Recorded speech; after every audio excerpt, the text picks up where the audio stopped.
Chapter 3 of The Rat Race by Ray Franklin. Winnie! The voice that crackled at me over the wire had all the implacable tenderness of a woman who has you in the wrong. Yes, dear, I answered automatically, with a passing thought for my own lost Dorothy, marooned in Washington with a job in the OSS. What is the matter? The voice continued in its litany of angry possessiveness. What on earth happened to you? I've been waiting for you since 3 o'clock. Where have you been waiting? Here, of course, in our place, in New York. Winnie, what's wrong? Not a pleasant spot to be in, even if it was only part of a trial run in purgatory. It's a bit too hard to explain, Virginia, I said, but something came up, and I don't think I can go through with it. In fact, I know I can't go through with it. There was one of those pauses which make a whole lifetime seem like a split second. Something came up.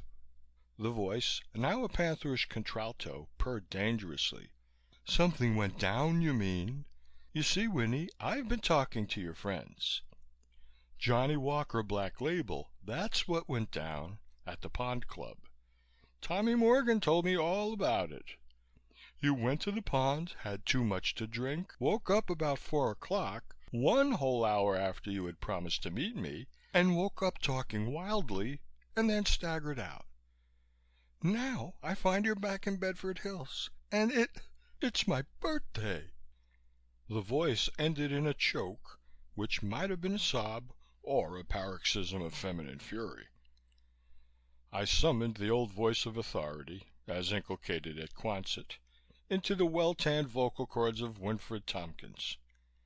Virginia, I commanded, just stop making a fool of yourself. I'm sorry I stood you up, but things have been happening. I just can't go through with it. I'll explain when I see you. You'd better.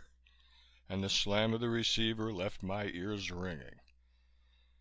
When I turned around, my wife was smiling, with a glint in her eye which was far from sympathetic. Poor Winnie, she observed. You'd better stick to your office stenographers and not go picking up red-headed married women in Westchester. You haven't got a chance. I refilled my glass and hers, in that order. A husbandly gesture which put me, I felt, on a solid married basis for the moment. Jimmy, I announced, I don't need to tell you that I'm an awful heel. Now that we've got the wraps off, I wish you'd tell me what you really think of me and Virginia. Mrs. Tompkins' nostrils flickered slightly. I never cared for bulging redheads myself, she said. When she was at Miss Spence's, we called her Virgin for short. But not for long. There never was a thing in pants, up to and including scarecrows, that she wouldn't carry the torch for. When she married Jerry Rutherford, it was a great relief to her relatives. She has no friends. A very succinct summary, for all that it should be written in letters of fire, I remarked. And now, what do you think of me? She took a long sip of her drink and leaned forward. You're fat, soft, and spoiled, Winnie, physically, mentally, and morally, she began, and you know it. If you weren't so stinking rich, well, I don't know. There's something about you that's... Well, after you bought me from my parents, I wanted to kill myself. And then I sized you up. There's no real harm in you, Winnie. It's not hard to like you, but you never were love's young dream. What you say is absolutely on the beam, I admitted. But while we're on the subject, I wouldn't call Jerry Rutherford the answer to a maiden's prayer. That Hollywood doctor type with the swank suburban practice and the soft bedroom manner gets me down. He has only 3 ideas in the world, and all of them begin with I. After the first antiseptic raptures, you'd have nothing in common but your appendix, and he'd want to get away with that, for a consideration. Jimmy giggled. You forget that he already has it, she said. That's how I was first attracted to him, under the ether cone. I was sick as a dog, and he held my hand and told me I was being very brave. And sent the hell of a bill to me, I added. Well, she asked after a pause, what do you really think of me? I think, Jimmy, that you're lonely, bored, and unhappy. All three are my fault, but they are driving you to make a fool of yourself.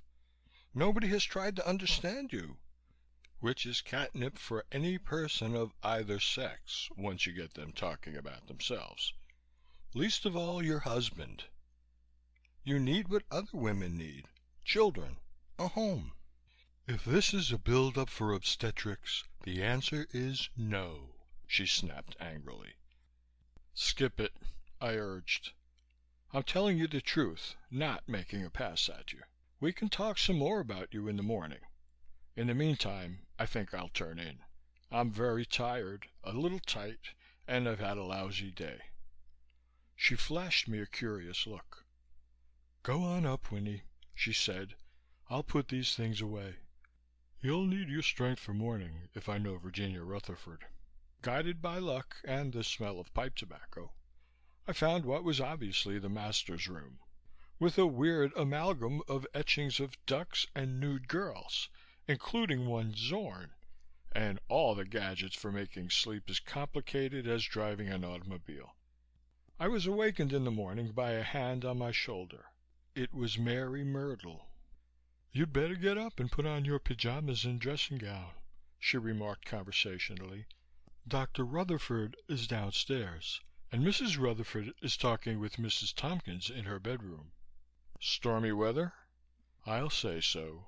And see here, she began. Sit down, Mary, I ordered. She subsided on the edge of the bed and looked at me rebelliously. From now on, Mary, I announced, things are going to be different around here. I won't refer to what is past because you're old enough to know what you're doing and so am I. If you want to stay on and really help me through a hard time, I'll double your wages. If you'd rather go, and I wouldn't blame you, I'll pay you 6 months' wages in advance and you can clear out. But I can't be worried about you and your feelings when I have a big problem to clean up here. Will you go or stay? The girl thought for a moment, then rose, straightened her apron, and gave me the first friendly smile I had received since my arrival from the Aleutians.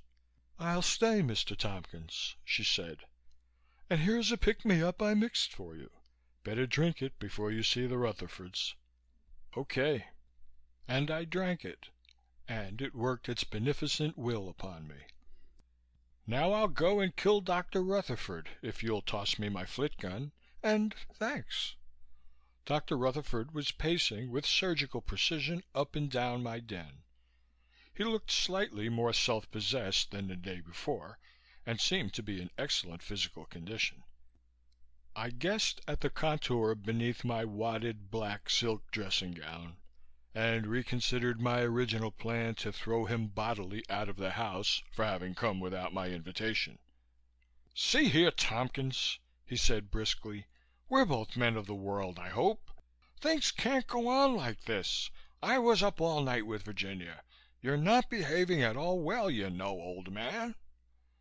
I sat down in the corner of the leather lounge and looked up at him, a move which gave me a slight advantage of position in dealing with the higher emotions.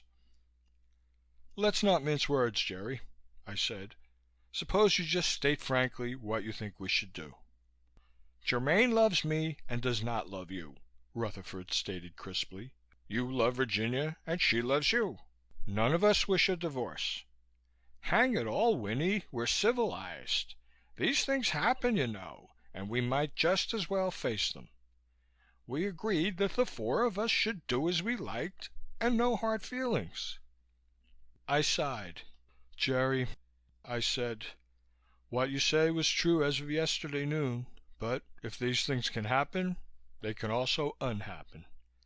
Whatever you and my wife decide to do is your own affair, but I'm damned if I intend to allow her to use my home as a place of assignation, and I'm damned if I'll let her become the subject of gossip.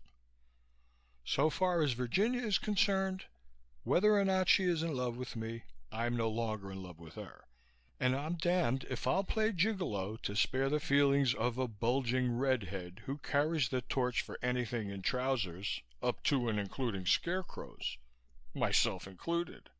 I can't allow you to talk that way about my wife, Tompkins. It's rotten bad form. And anyhow, we both know that people are the way their glands make them, and nothing can be done about it. Here, have a drink, I suggested. This is all under the seal of a confessional. I'm not quarreling with you. I'm consulting you. I don't love Virginia, and I don't believe I ever did. If you wish to wriggle out of your marriage, that's your affair. And it's yours, too, ever since that night at the War Bond Ball, he said. Don't forget that I caught you. Rutherford, I replied, as a medical man, you have surely seen far worse than that. You can't sue me for alienation of affections, because all Bedford Hills is aware of Virginia's glands, and because it wouldn't help you practice. For the rest, I'm willing to listen to anything as a way out of this mess. He paused in his precise pacing. The four of us will have to talk it over, he said, as soon as I have that drink you offered me. Okay, I agreed. The girls are in Jimmy's bedroom. Perhaps you know the way better than I do. I'll follow your lead. Germaine was propped up in a frilly four-poster bed amid a wallow of small satin curtains.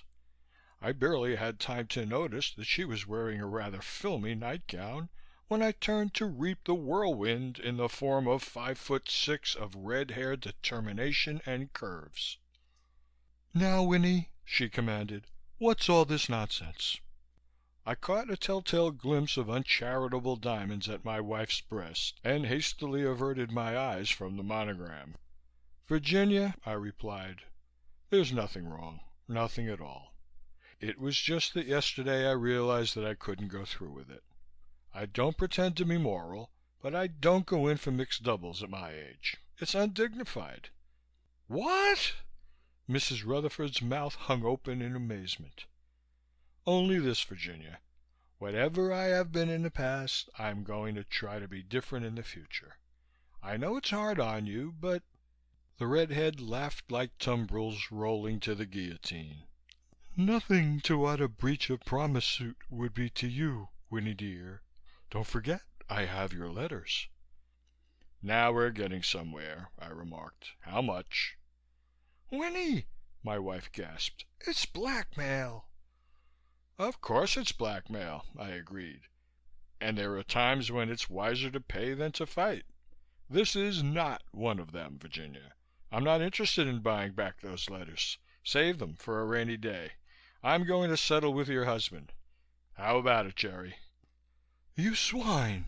Mrs. Rutherford was going definitely grade B in the pinches. Do you think that you can drive a wedge between me and my husband?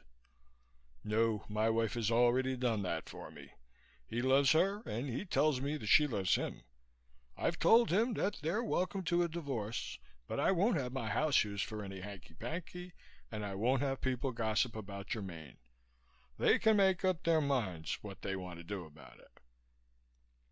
You were saying downstairs, Tompkins, the doctor hastily interrupted, that you would listen to any reasonable offer. Check. What's your price? I want out, said Dr. Rutherford.